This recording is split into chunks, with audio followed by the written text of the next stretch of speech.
back from their lunch break. Let's go into the courtroom together now live. Testimony's resumed on the stand. This is witness number 58 for the state. Her name's Rebecca Santiago.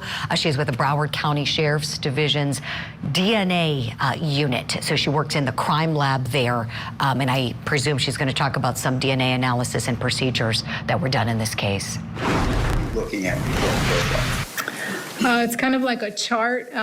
There's different colored peaks on the chart. Those tags that get added during PCR, they each have a specific color to them. And based on the amount of DNA in the sample would correspond to the peak heights in the chart. Okay. And how many, you're looking for how many peak heights? If your mother gives you one, your father, right? Correct. So Okay. from a single source profile, at each location, you would have 1 or 2 peaks. 1 if you got the same allele from each parent, or 2 if you got different alleles from each parent. And how is the peak height determined? How much DNA you have? Correct. Okay. So you can have a high peak or a low peak? Yes, it would be proportional to the amount of DNA in the sample. Okay. And there's locations, correct? Yes. Describe how that works. There are locations on the DNA. Well, how many locations are you looking at? For instance, if you have one location, you have 2 peak heights, right? So say your father gives you a 17, your mother gives you a 19, right? So you have a 17 and 19 at that location if it's a single source, correct? Yes. Okay, then you go to the next location, right? Okay. And how many locations are there that you're looking at? Approximately 24. Okay, so you go along the 24 locations looking for peak heights, right? Yes. If it's a single source, so let's just say you're trying to determine a paternity, right? So, got me so far? Yes. So you take a DNA sample, let's say you swab the potential father's cheek, right? Okay. And then you have 24 locations you're looking at, right? Yes. So those 24 locations, if it's a single source, you'll have 48 peaks, right? If they're all heterozygote, if they all have 2 peaks at each location. Okay. What happens if it's not a heterozygote? Then it would be called a homozygote, Yeah, and homozygote. there would be 1 peak because you get the same allele from your mother and the same one from your father. So if your mom's a 14 and your dad's a 14, you have a homozygote, right? Correct. Okay, she's doing kind of a general explanation here for the jury, talking about DNA analysis, setting things up for the particulars. Let me bring in my guest. Want to welcome back to our studio criminal defense attorney Michael Vixen. Michael, great to have you back here. It's been a while since we've seen Absolutely. you. Love that we have you here in the studio on this case in particular. This is so tough. You practice criminal defense work. You have for years and years. This is an extremely tough case for the defense side. I keep saying nobody get mad at the lawyers. They're just doing their job as required by our Constitution. But first question for you, please. For anybody wondering why the state is going through all of these autopsy results day in and day out for every one of these children who died, when we know Nikolas Cruz has pleaded to the murders, why is that evidence so crucial for the state? For the state, it's important to tell not just the story of the life of the victims, but of the death as well. And these autopsy results are one of the ways that they're going to be able to do that. There was no trial. He pled guilty. So the state needs to get this evidence in front of the jury for them to see, not just how they lived again, but how they died. And it's very important to procedurally cross those T's and dot those I's going forward for them. Absolutely. And a little legal lesson. I know our viewers love this stuff, Michael. You know that too. You're no stranger to coming on Court TV and giving us guest analysis. With a death penalty trial, the legal term, if you ever hear it, it's a bifurcated trial. 2 parts. We've got the guilt-innocence phase, as you mentioned, which here we didn't see, right? Because he pleaded. He accepted responsibility. The jury didn't have that phase as they typically would. We moved to the second phase, the penalty phase of the trial, which we're in now. And the autopsy results would have been introduced in the guilt-innocence phase. Correct. Right, so they would have seen all that. But since they didn't, the state has kind of extra steps they've got to take, right? Correct. Yeah, they sort of have to go back and do a lot of things that they would have done in the original trial had he not pled guilty. You know, so that for the jurors, for a lot of the jurors, they know the openings that the attorneys gave, but they haven't heard this evidence, and it's very crucial to get it out in front of them, especially for the state. Right. And when we think about the aggravating factors, that's, the legal term in death penalty cases, those reasons he should die for his crimes, essentially, we hear about it's got to be a cold, calculated, premeditated murder. And when you're hearing with these children being shot multiple times, one of the wounds would have been fatal, and they've got 2 or 3 wounds that were fatal.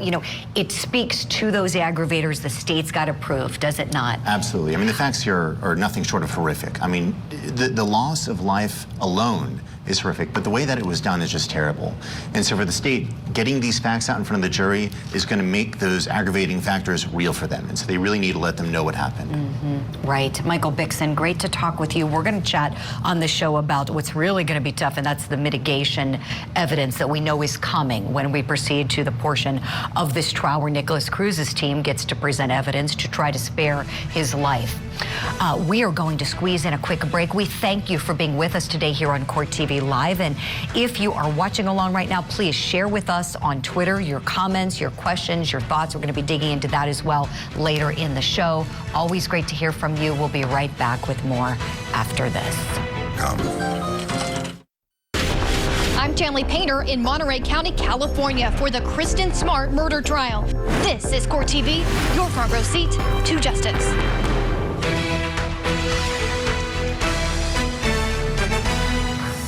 Thanks so much for being with us here on Court TV Live. I'm Julie Grant. We want to take you back to the Florida courtroom now, where we're seeing the penalty phase of Nikolas Cruz's trial. Of course, he's the Parkland school shooter. He pleaded guilty to that school massacre that occurred back on February 14th, 2018.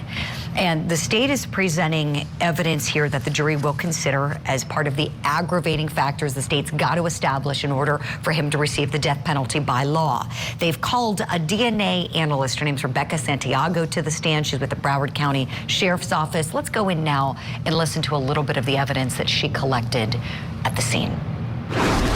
Mark 14L, which has previously been identified by another witness as a swab from GEC 1A, which is State's Exhibit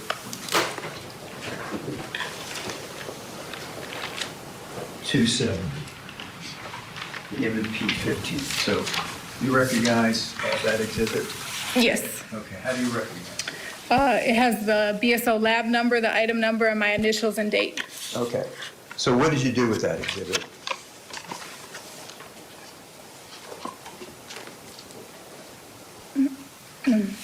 Inside, there's a swab box that contains 2 swabs.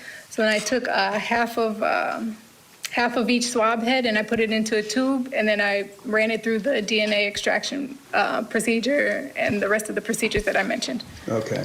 And then what? And then I compared it to the reference sample I had in the case. Okay. So let me show you now State's Exhibit marked 14X and ask you if you can identify this with Santiago. Yes, it has the lab number, the item number, and my initials and date. Okay. And what is that? It's the buccal swab from Nikolas Cruz. Okay. And what is a buccal swab? A swab of the inside of the cheek. Okay. And who took that buccal swab from Nikolas Cruz? The officer's name on the package is listed as Detective Crespo. Okay. All right. And once you got that, what did you do with it? I took cuttings from each swab and ran it through the DNA analysis procedure. Okay. And what was your determination? For item 241? Yes. When you say 241, that's your lab number, correct? Yes. Okay.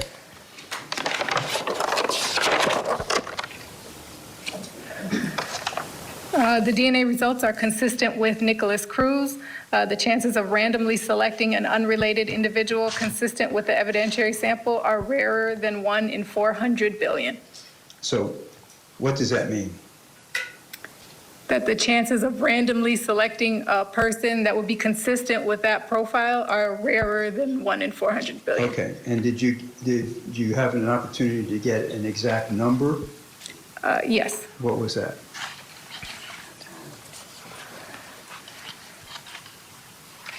Uh, 1 in 3.42 times 10 to the 25, or 34.2 septillion. Okay.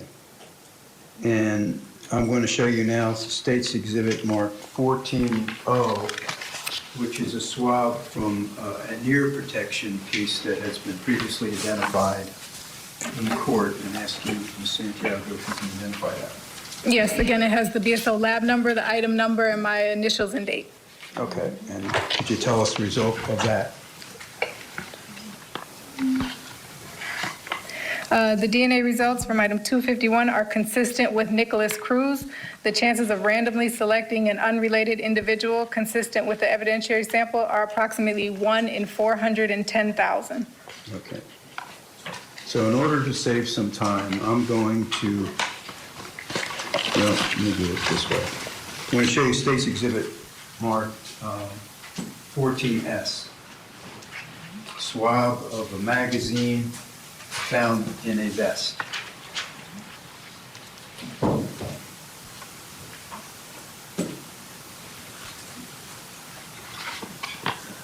Yes, again, it has the lab number, item number, my initials and date. Okay, and the results? The DNA results from item 259 are consistent with Nikolas Cruz. The chances of randomly selecting an unrelated individual consistent with the evidentiary sample are rarer than 1 in 400 billion. Okay. And I'll show you State's Exhibit Mark 14T, another swab from a magazine found in the evidentiary vest that's been introduced in evidence. Yes, again, this has the lab number, item number, my initials and date. Okay, and the results of your analysis? The DNA results from item 260 are consistent with Nikolas Cruz. The chances of randomly selecting an unrelated individual consistent with the evidentiary sample are rarer than 1 in 400 billion. Okay. And I'm going to show you State Exhibit Judge, the 14R. defense will stipulate that Mr. Cruz's DNA can be found on every item used to commit this crime, if that saves time. Let me speak to the lawyers for a moment, please.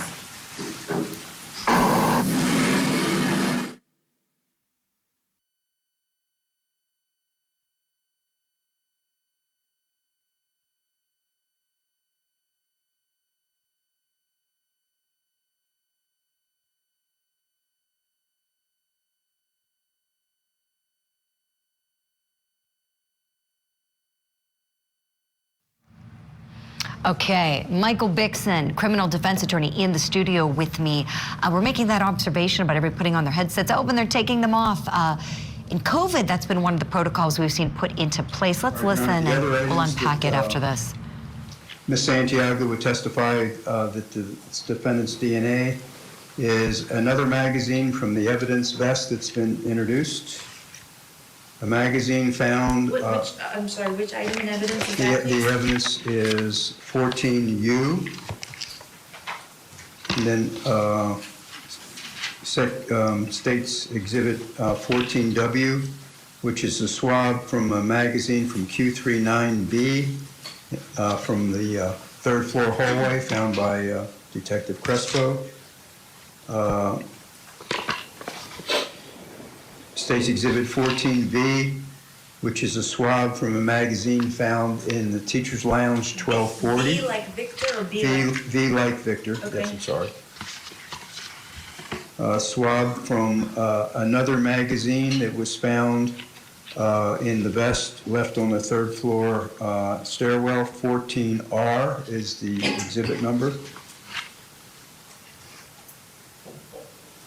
Then a swab, Your Honor, it's from 14M, which is from the magazine. It was found in State's Exhibit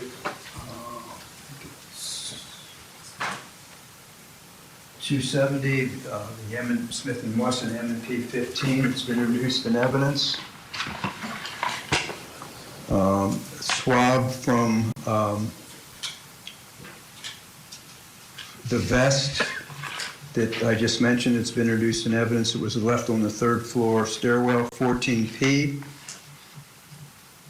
And another swab from the magazine that was found in the said vest left on the third floor landing, which is 14Q. And then swab from the first floor hallway found by Detective Christian, and that's State's Exhibit 10F. Swab from another magazine found on the first floor by Detective Christian and identified by him as 10G.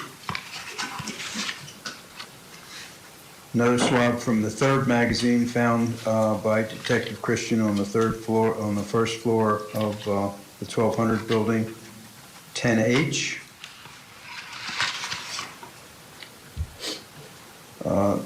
Swab from the knife handle found in the backpack found by Detective Christian on the first floor of the first floor hallway of the 1200 building, and it's 10I. Then State's Exhibit 10K, which is a swab from the black ski mask that was found next to the backpack on the first floor found by Detective Christian and testified by him. And as the last one, Your Honor, is 10J, which is a swab from the gray backpack introduced in evidence found by Detective Christian on the first floor hallway. And I am going to introduce these exhibits along with the exhibits that Ms. Santiago testified. Okay, so members of the jury, the lawyers are stipulating, which is a fancy way of saying agreeing, that the fact that these items were swabbed and tested for DNA, that the DNA is a match to that of Nikolas Cruz. That means that a stipulation means that that fact does not need to be proven. You should consider that fact proven by means of the stipulation. Thank you, Your Honor. And Mr. Sets, the only items I didn't hear you mention were 14N like Nancy and 14L like Larry. I just want to make sure I did not miss those. Good. 14Q, 14M, 14V, 14W, 14. All right, we're at the bottom of the hour, means we have to squeeze in a break. Don't go anywhere. We'll get you back into the courtroom in just a moment. Everywhere. I'm Julia Janae in Fort Lauderdale, Florida for the sentencing trial in the case of the Parkland School Massacre. And this is Court TV, your front row seat to justice.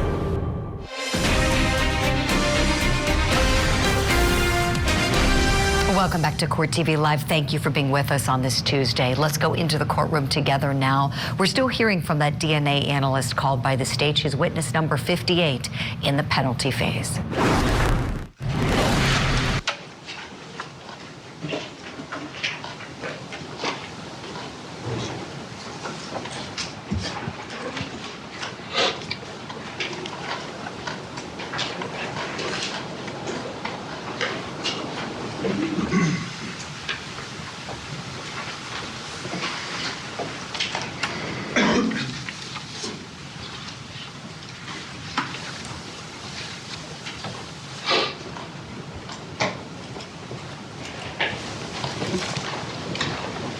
You remain standing to be sworn in.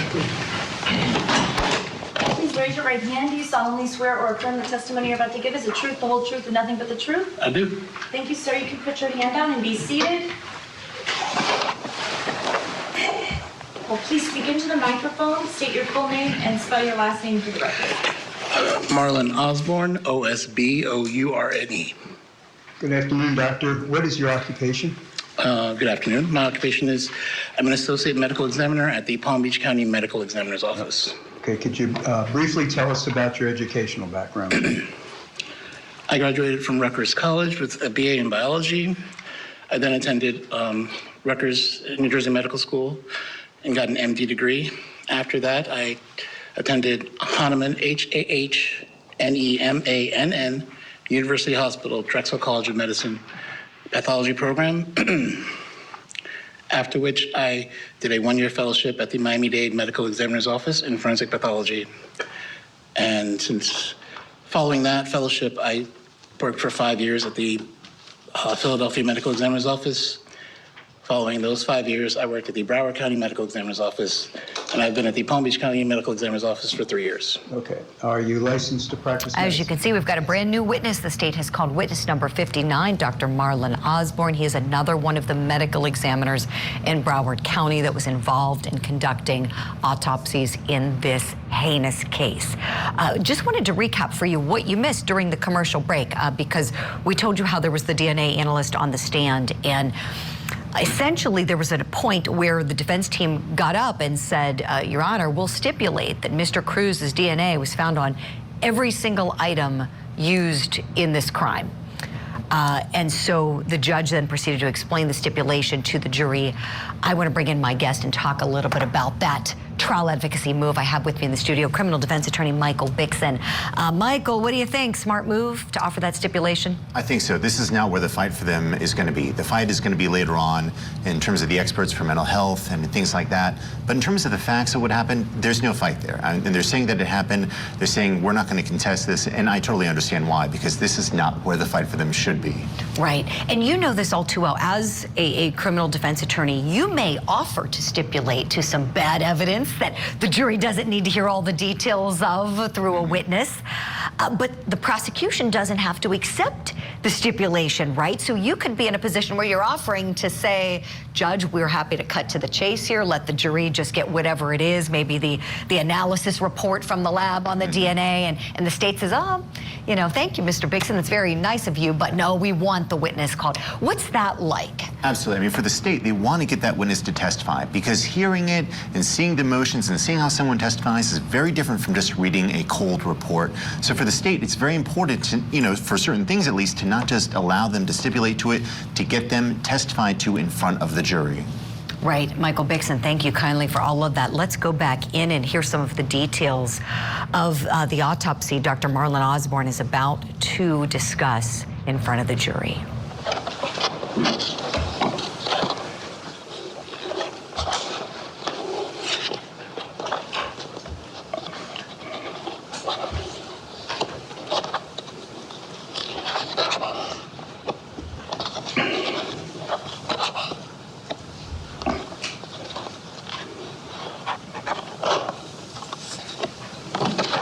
Yes, I can.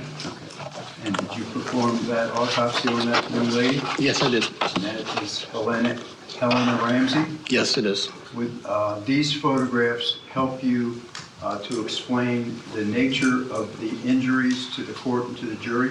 Yes. And would these exhibits, these photographs, aid you in explaining to the court and to the jury the manner and cause of death of Helena Ramsey? Yes. Okay. Your Honor, at this time, I'd like to offer these exhibits. I think you can support the receiving, right? Yes, sir.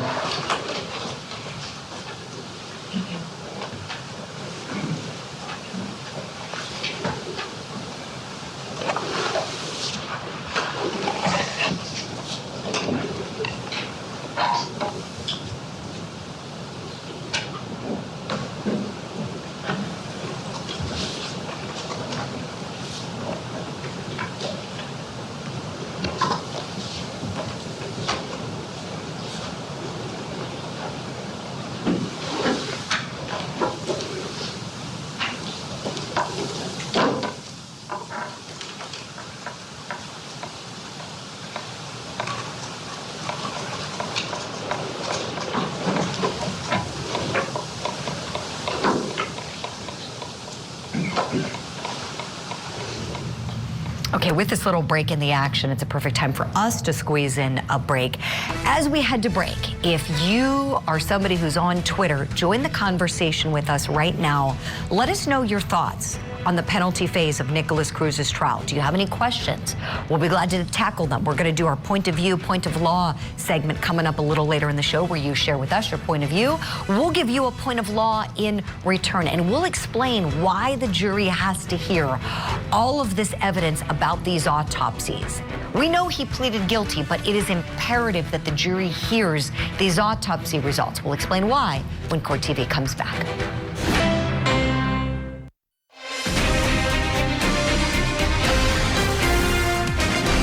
Welcome back to Court TV Live. I'm Julie Grant. Let's go back into the courtroom together. Now we're in Fort Lauderdale, Florida, for the penalty phase of the trial of Parkland school shooter Nikolas Cruz. On the stand right now is witness number 59 for the state, Dr. Marlon Osborne. He's an associate medical examiner in Palm Beach County with Broward County in 2018. That's, of course, when this massacre was carried out by Nikolas Cruz. Let's go in and listen to the autopsy results he's detailing. Miss Ramsey was 17 years old, and she had a height that was 66 inches and 136 pounds. I'm showing you State's Exhibit 207 that's already been introduced in evidence. Recognize her? Yes. That's Helen Ramsey? Yes.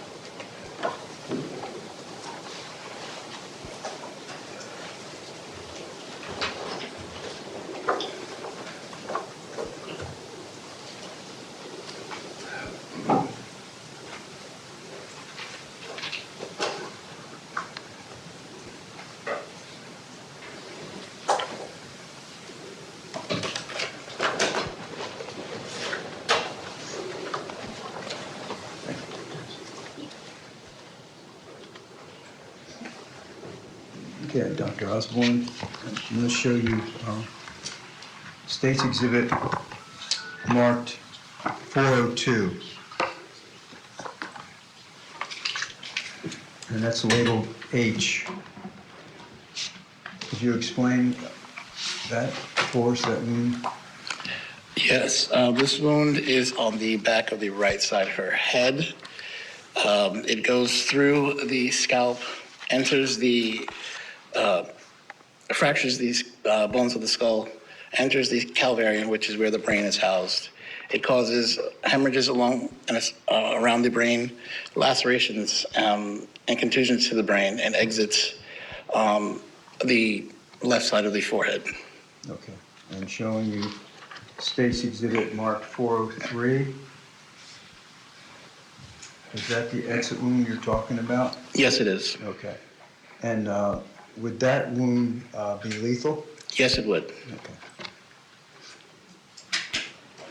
Showing you State's Exhibit marked 404.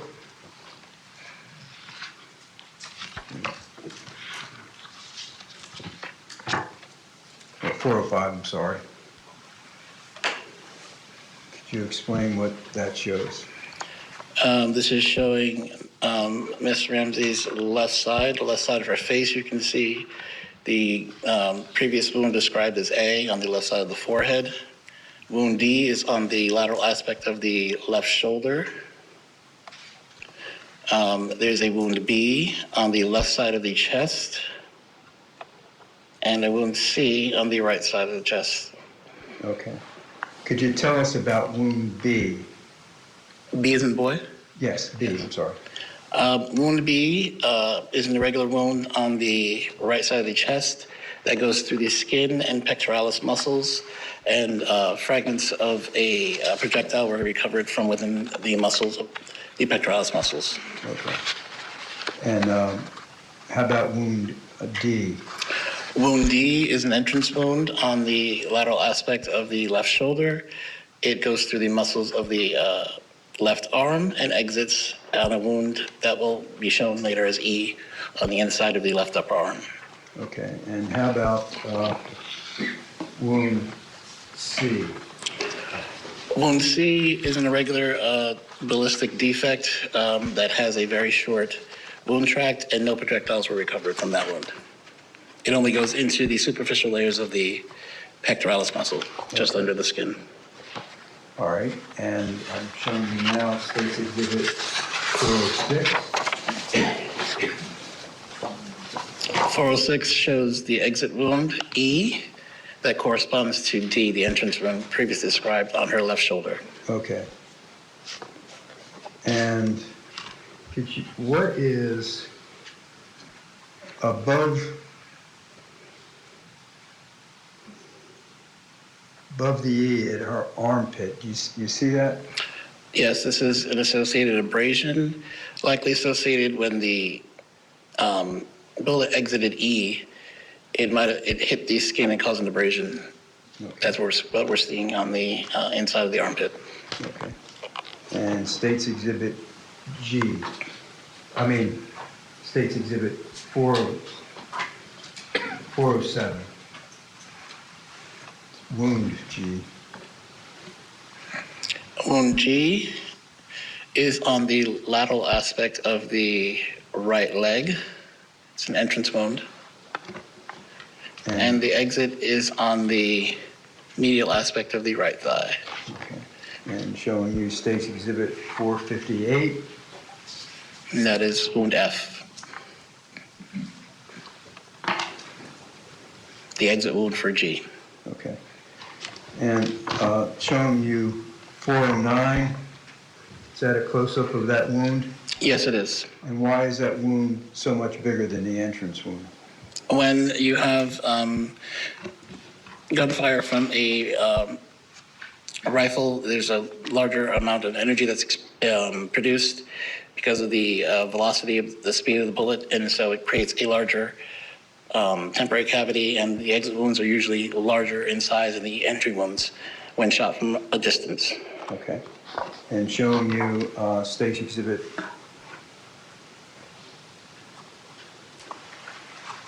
looks like 410.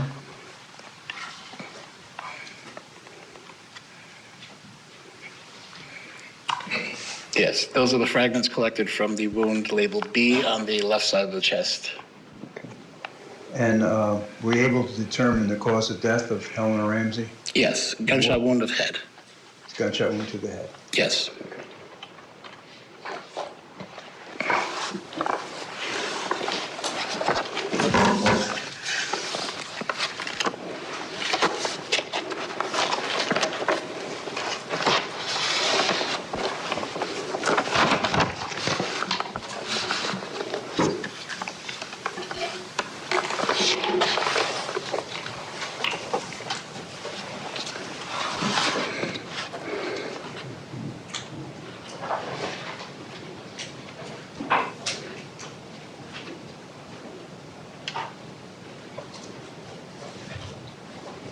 Okay, Dr. Osborne.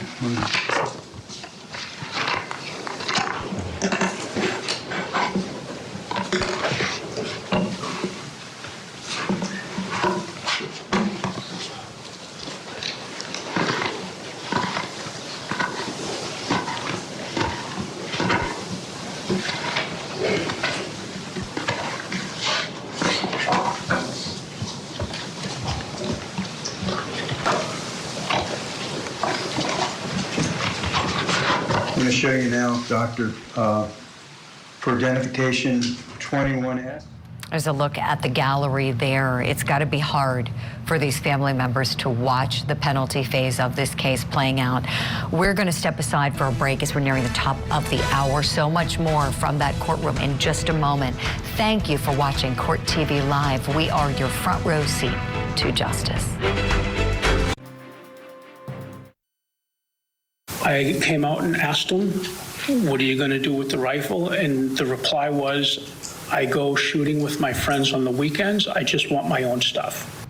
Murder on full display as the gun that Nikolas Cruz used to kill 17 students and staff members was revealed by the man who sold the rifle to the school shooter. We're hearing testimony in the penalty phase of his trial. Plus, a California jury is hearing how the disappearance of this woman, Kristen Smart, still affects her family 26 years after she vanished. We'll have more from her murder trial coming up. It's all next for you right here on Court TV Live.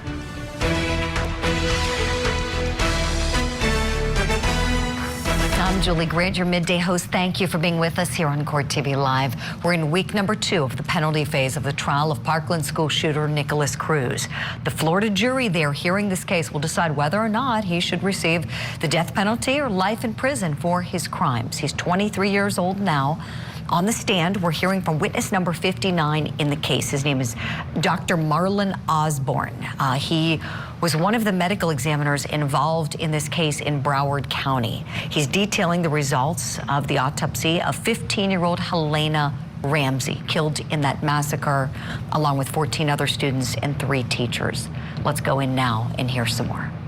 21R, 21Q, 21O, 21N, 21P, 21M, 21L, 21K, 21J, 21I.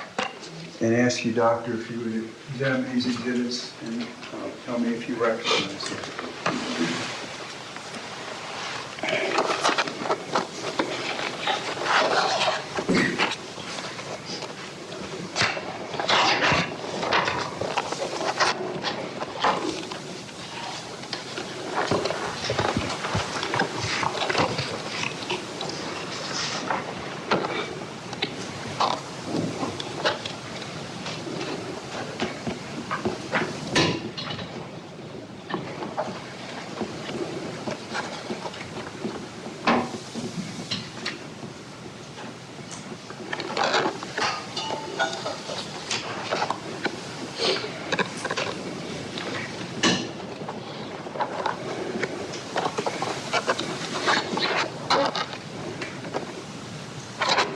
Yes. Okay.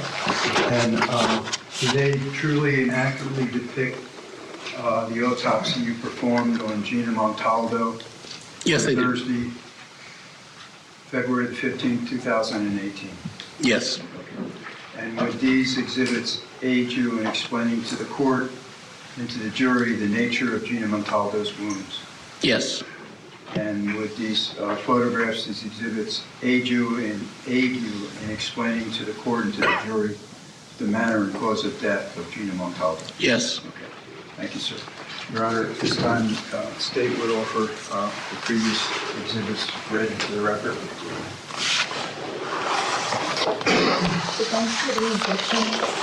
We reject on all grounds to building P and 912. Okay, so noted, thank you.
Over the defense objection, the exhibits will be received as follows. 21I will be received as 411, 21J 412, 21K 413, 21L 414, 21M as in Mary 415, 21N like Nancy 416, 21O 417 417, 21P as in Paul 418, 21Q 419, 21R 420, and 21S like Sam 421.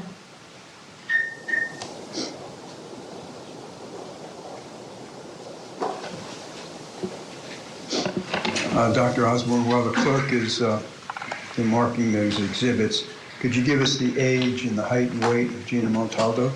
If I may refer. Sure, please. Miss Montalto was 14 years old. She was 65 inches tall and weighed 108 pounds. Okay. I'm showing you State's Exhibit 101. Is that Gina Montaldo? Yes, it is.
Dr. Osborne, I'm going to show you State's Exhibit now, 411. And you have an A there next to what appears to be a wound. Could you explain that to us, please, sir? We are looking at the anterior aspect of the left shoulder of Ms. Montalto. And here you can see the you can use one of the colors, and if you want to do the telestrator, that's it. The entrance gunshot wound on the left shoulder. It goes through the area of the left shoulder. It fractures the left scapula and exits on wound F. Okay. And what did it go through? It went through the deltoid muscle and the scapula, which is the wing-shaped bone on the back. Okay. And here's State's Exhibit 412. And you said F was the exit? Yes, that's the corresponding exit. Okay. And that's the exit for wound A? Yes, it is. Okay. Now I'm going to show you State's Exhibit marked 413. And you have a B there. Yes, this is on the anterior aspect of the chest towards the left side. It's a large wound with seared edges from the 6 o'clock to the 12 o'clock position. This wound goes through the left fifth intercostal space, fractures the left fifth rib anteriorly. It goes into the pericardium and obliterates the apex and the anterior left wall of the left ventricle. It exits the posterior wall of the left ventricle and then goes through the left fifth intercostal space posteriorly to end up in the back muscles. Okay. And when you, pericardium, that's the heart? That's the sac that covers the heart. Okay. And is this wound B fatal in itself? Yes, it is. Okay. Now, you talked about the seared edges. What do you mean? This purple-black discoloration from the 6 o'clock position along to the 12 o'clock position, it's a characteristic of the wounds, and we use those to give us an idea of how far the end of the gun was from the decedent when it was fired. When we have the end of the gun intimately touching the skin or almost touching the skin, you can have transfer of gases and the heat from the end of the gun, causing abrasions around the actual wound itself. When a gun is fired, rifle or handgun, not only the bullet leaves the end of the gun, you have the gases that are expressed from the combustion causing the bullet to be propelled through the barrel of the gun. Also, you have particles of burnt gunpowder that exit, as well as unburnt particles from inside the barrel of the gun and gunpowder. So if the burnt particles hit the skin, they can leave behind a black or grayish stain, which we call soot. Burning particles, if they hit the skin, can cause small abrasions around the wound itself, and that's called stipple. So the further you are away from the end of the gun, the more likely you are to see some of these characteristics. So if the gun is touching the skin, it can maybe only leave just a searing and an abrasion. You go out a few inches to a couple of feet, you may see soot and or stipple. Beyond a certain point, depending upon the gun, the type of ammo, the gun, you'll see different patterns, but at some point you won't see anything at all. So then we call those wounds we can't tell how far the end of the gun was from the decedent. So on this wound B, in your opinion, this is a contact wound? This would be contact or close contact through clothing. Okay. Even though somebody would be wearing clothes, you could still get the contact wound like that, right? You can get the heat transfer that would cause the abrasion and searing. If it's intimately. To me, it is just remarkable that these parents were able to sit there in that courtroom and hear the heartbreaking details of their child's autopsy results being detailed in this court of law. And they know the prosecutors got to do it. They have to put this evidence in by law. It has to be received by this jury in order to support the death penalty that the state is seeking here against Nikolas Cruz. Our hearts go out to these parents and what they're enduring and reliving all of this. We'll get you back into the courtroom for more testimony after this quick break.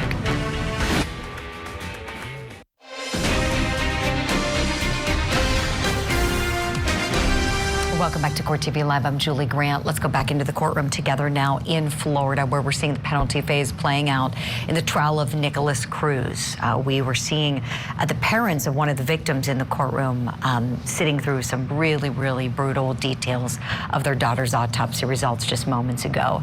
Let's go in for some more testimony together. It's intimately close. And that's what this wound B shows, correct? Yes. Okay, now showing you State's Exhibit marked 414. You have a C there.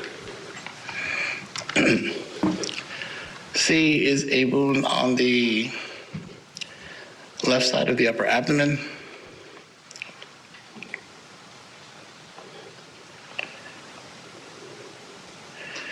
It too has a seared abrasion collar, nearly circumferentially, which is all around the wound itself. This wound goes through the abdominal wall. It perforates the left lobe of the liver. It perforates the stomach. It goes through her spleen and perforates her left kidney, and goes through the back muscles to be just beneath the area designated as G on the left side of the back, where a bullet is recovered. Okay. And I'm going to show you now State's Exhibit 415. Could you explain? It's a close-up of wound C. The searing you're talking about? This and faint muzzle abrasion is the area here, just outside the edges of the wound. And what's that indicate to you?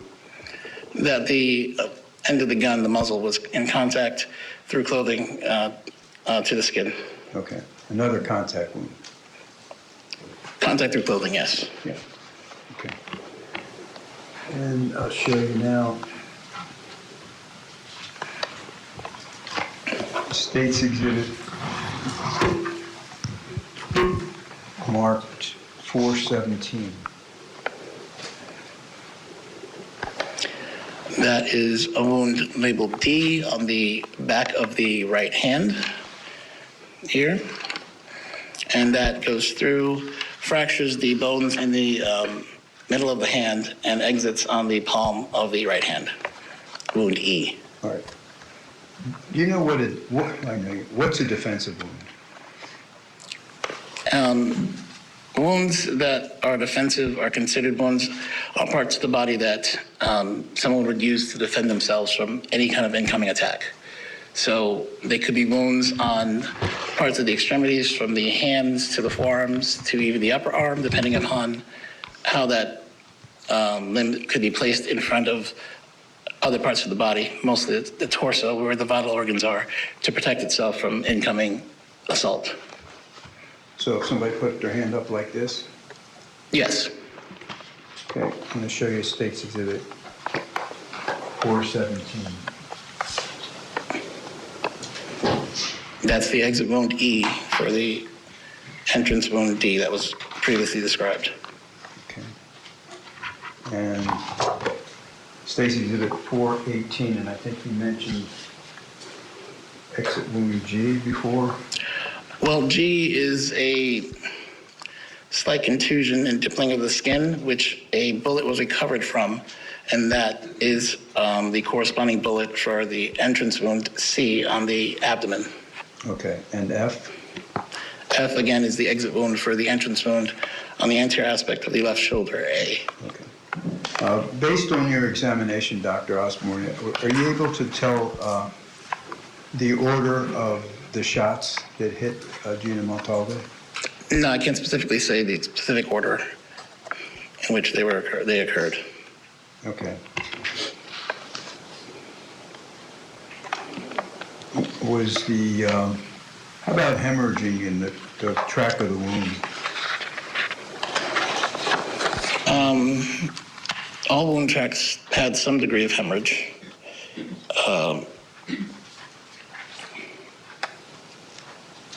So there's no way you can tell, for instance, that A and D came before B and C?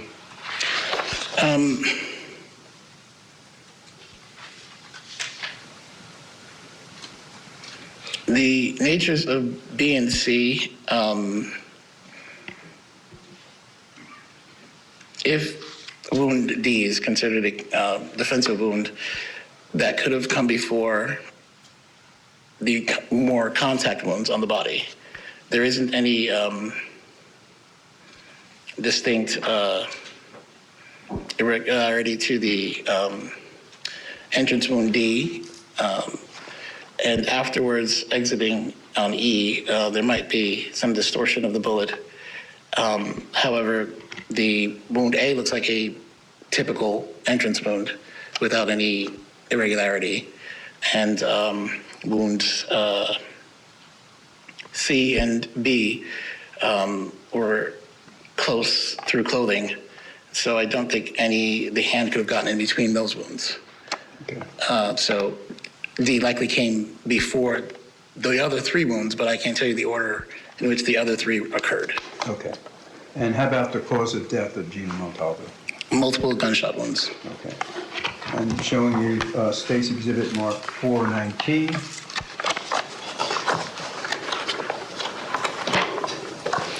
Those are the fragments collected for the from the back muscles associated with gunshot wound B to the chest. Okay. And State's Exhibit 420. And that was a deformed bullet fragment that was collected from her hair. Okay. And State's Exhibit 421. That is the separate jacket and core of the bullet that went through the abdomen. Okay. All right, Dr. Osborne, thank you. Your Honor, I have no further questions. Thanks for any questions? No, ma'am. Okay, thank you, sir. You're excused. Oh, wait a minute. I'm sorry. I have some more questions. Okay. I don't know. Not for me.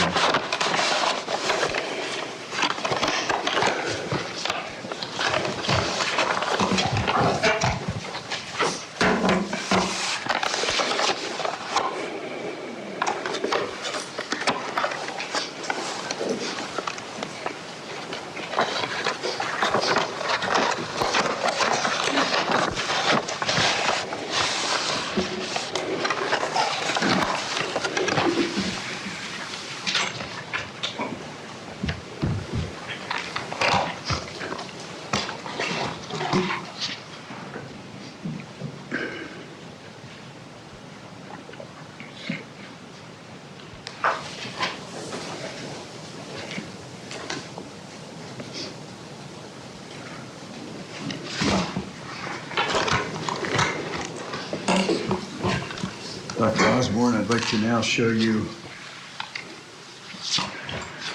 State's Exhibit 22I, 22H, 22G, and 22F. And ask you, Dr. Osborne, if you're good enough to again look at these exhibits. See if you recognize them.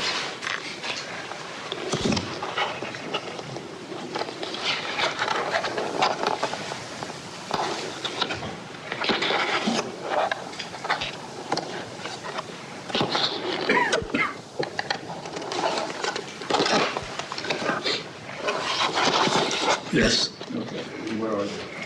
They're the photographs from the autopsy of Miss Jamie Gutenberg.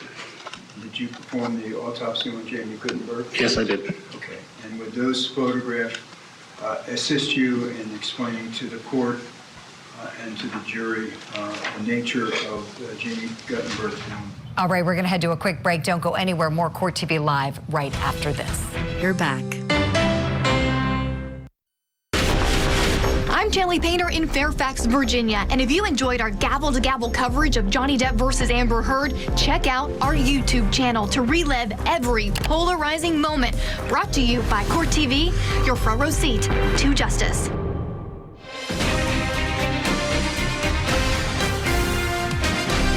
Thank you for spending part of your Tuesday afternoon with us here on Court TV. I'm Julie Grant. We are in the penalty phase and week number 2 of it in Florida. The trial of Nikolas Cruz. On the stand right now, witness number 59 for the state, Dr. Marlon Osborne. He is one of the medical examiners, one of many who had to be involved in this case because of the number of victims. He detailed 2 autopsies for the jury, and we were just hearing the last bit of details of the autopsy of Gina Montalto. Her parents, Jennifer and Tony Montalto, are there in the courtroom. We're learning that she was shot at a very close range. Take a look. Yes, they would. And would those photographs aid you explaining to the court and to the jury the manner and cause of death of Jamie Gutenberg? Yes. Okay, Your Honor, just kind of go through those exhibits that I read into the record, please, Your Honor.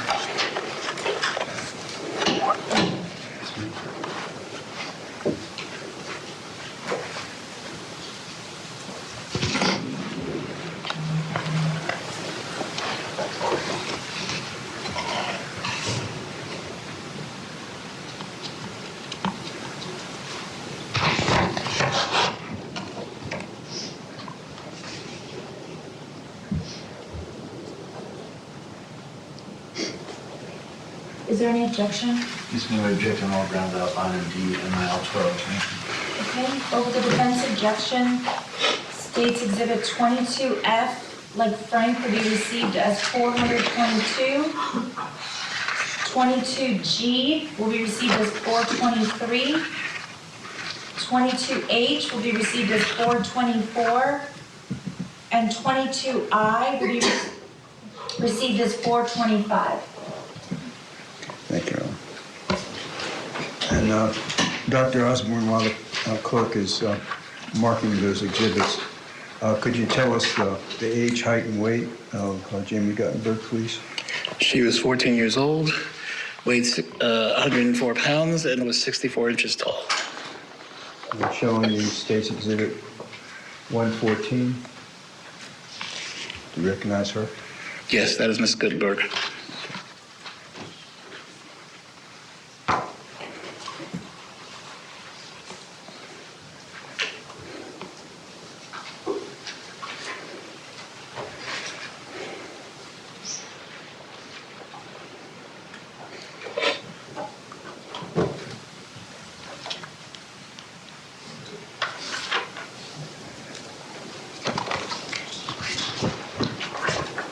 Okay, doctor, I'm going to show you now State's Exhibit 422. And you have that wound labeled A. Yes, this is the entrance wound on the left side of the back of the left shoulder. And could you tell us about the wound track? This wound tract goes through the back muscles, fractures the left first and second ribs posteriorly, enters the left chest cavity, perforates the upper lobe of the left lung, perforates the body of the 7th cervical vertebrae, and exits the base of the right side of the neck at wound B. Okay. And showing you State's Exhibit 423.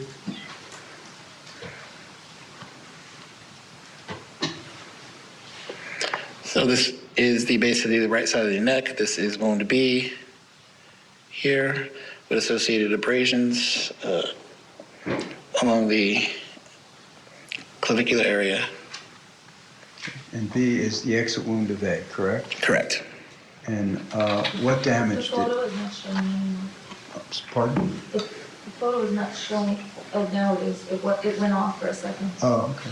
I don't know if you did that on purpose. No, I didn't do anything. Okay. No. Was it off? It went off for a second, yes. Okay. Do it again, please, doctor. B is the exit wound for A? Yes, it is. Okay, and could you describe, the damage that wound, that bullet caused?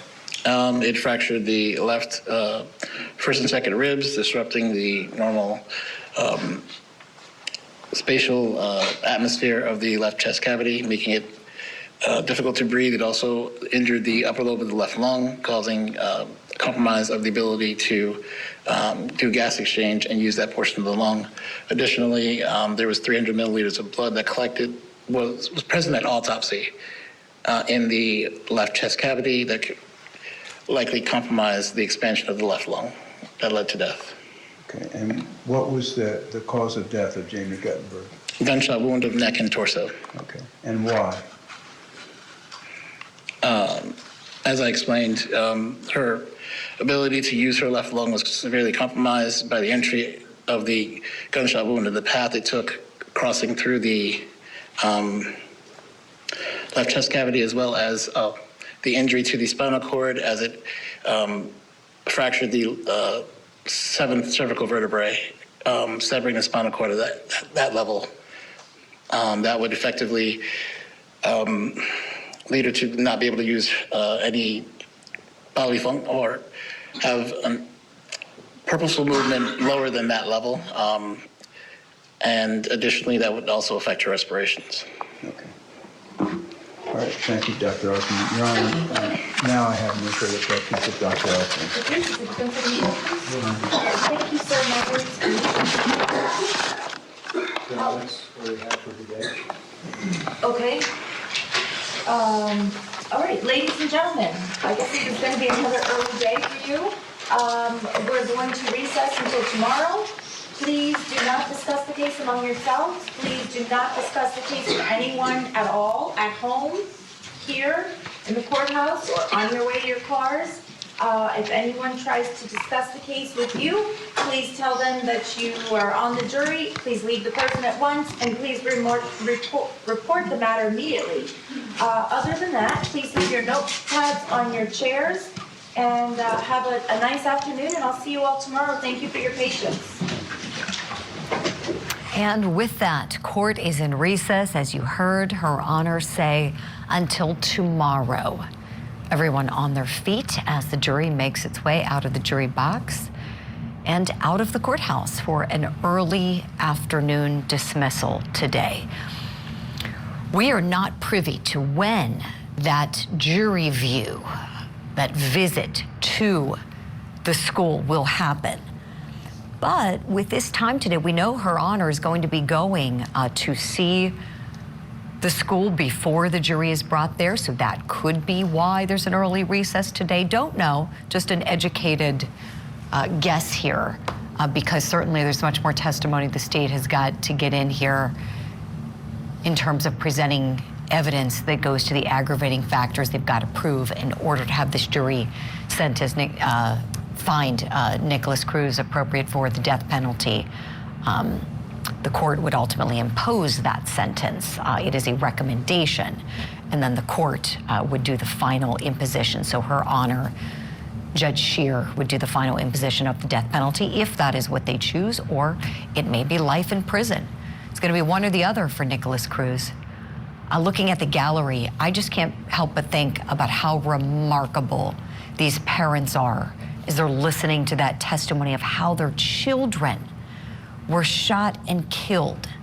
The details, their autopsy results, the story of their brutal deaths being told before this jury. Where they find the strength, I don't know. But they are amazing me as they're able to sit through this with such composure and strength. There's Nikolas Cruz being let out of the courtroom there. Let me bring in my guest to talk about what we've seen today, criminal defense attorney Michael Bixson in the studio with me. Let's talk first about the parents, what they've had to endure, them sitting there. What are you thinking as you watch them, please? I just can't imagine how difficult it is to sit there and hear this cold sort of clinical analysis of how your loved one met their end. And it just has to be beyond hard. And so you really feel for the families that have gone through this. It's certainly not an easy thing, you know, losing a loved one, especially a child. Right. So. Oh, I can't think of anything worse for a parent to bury a child and to lose a child in such a way that these children's lives were taken. I mean, to be murdered at school where they should be safe. They're celebrating the Valentine's Day holiday, and that school has been intact. That crime scene has been intact.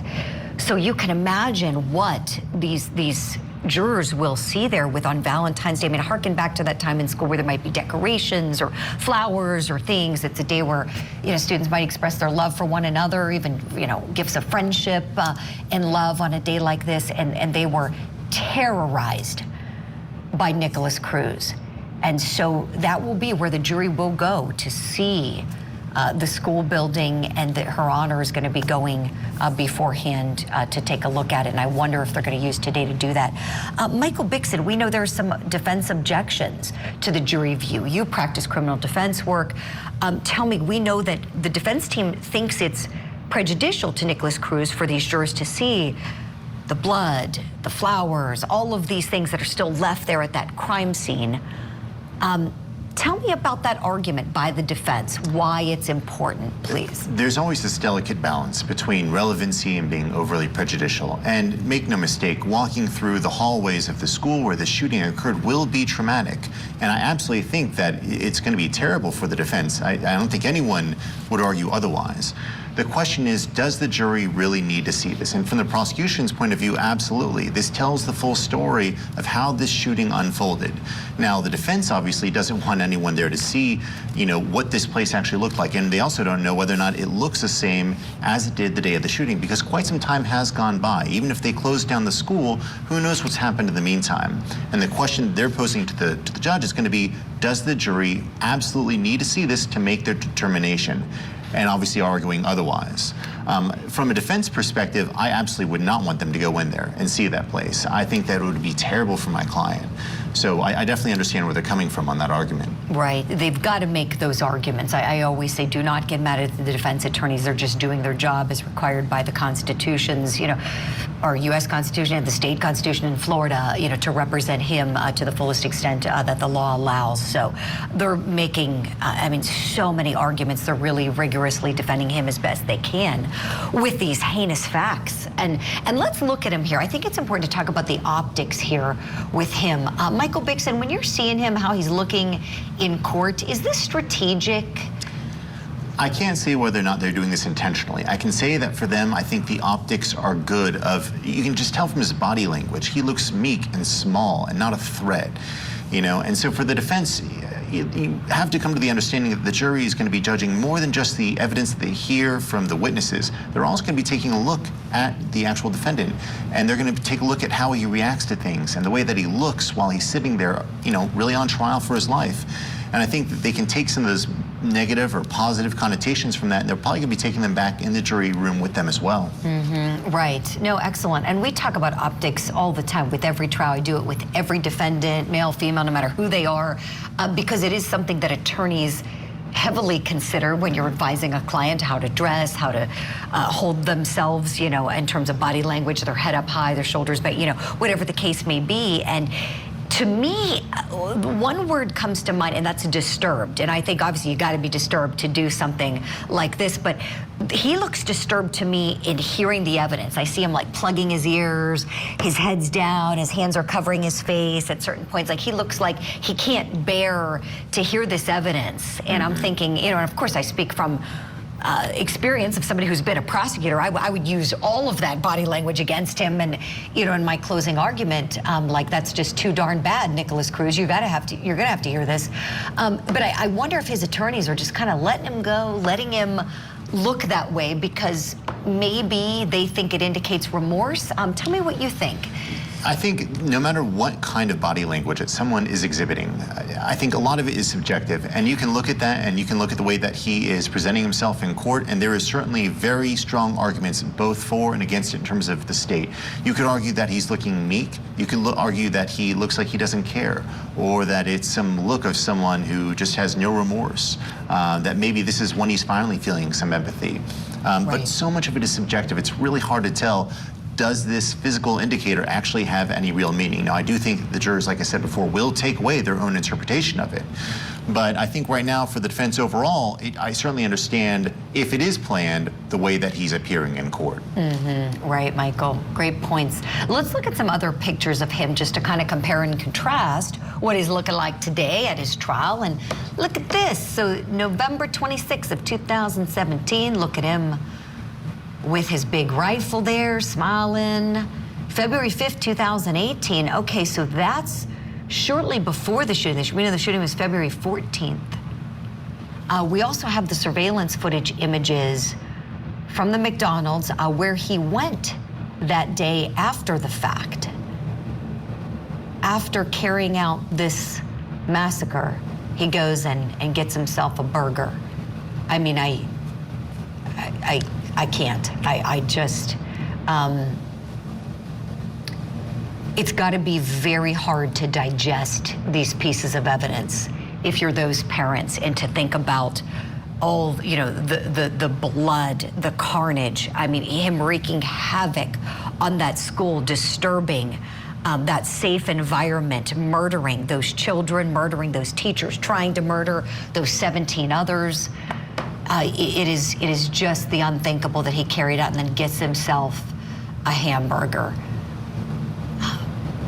We're gonna head to break as we look at the faces of those children and their educators who were lost so senselessly back in 2018. Our hearts go out to their family members. We'll talk about your points of view next here on Court TV Live.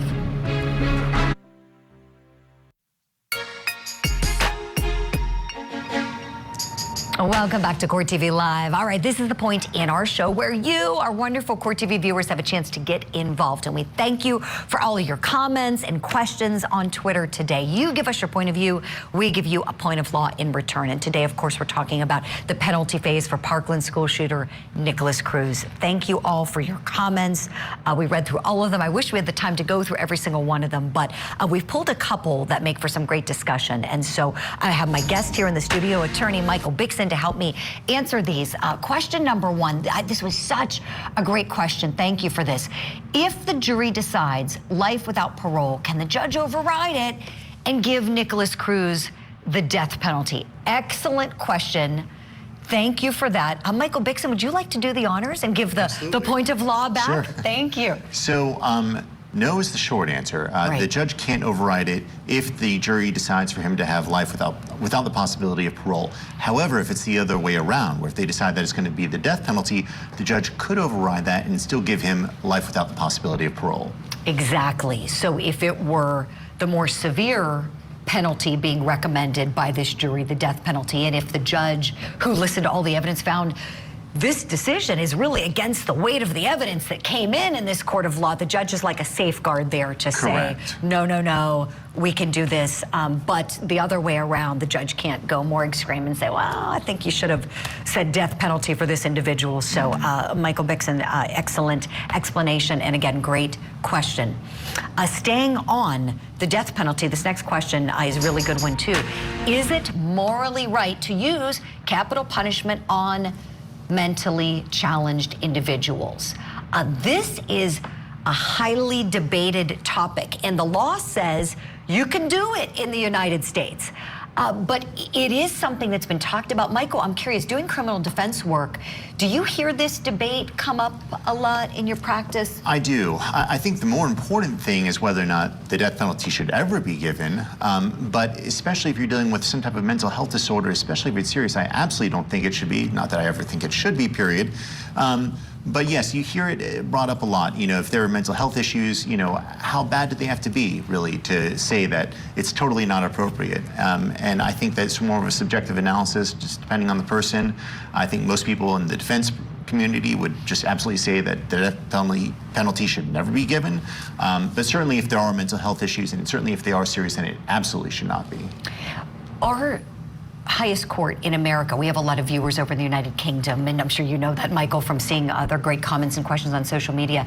In the United States, our Supreme Court has said that factors that pertain to a defendant's mental illness can and should absolutely be part of what's called the mitigation portion of the trial, the mitigating evidence to chip away at the aggravating factors that the state or the Commonwealth is presenting in a prosecution such as this one. So that is what we're going to see in the defense case. You can bet your bottom dollar we're going to hear a lot about Nikolas Cruz's mental health difficulties.